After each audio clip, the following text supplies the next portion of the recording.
traders, FX Pip Collector here. Today is Tuesday, August 6th, and this is my recap of the top viewed videos of the day in gold versus the dollar. Came in number 2 today, so we're going to do a quick recap on the 1 hour time frame.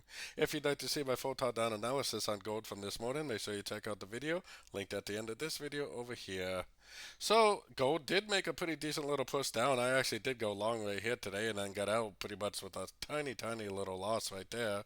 I'm actually still looking for longs primarily. I mean, it definitely looks like there's still a chance that it could, make either a higher low, like this right here is impulsive, this right here is corrective, and then it goes up again. If it goes up again and it really is actually at 1, 2, 3, then it's just going to keep on going up, higher highs, higher lows.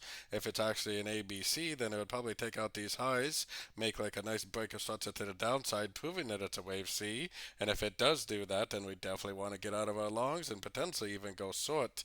For me personally, because I am more of a swing trader, I'm not really looking for shorts until it actually breaks this structure right here. But if you are a shorter time frame trader, I definitely don't see why you couldn't be shorting some of these moves for the continuation of this correction, which may or may not be over yet.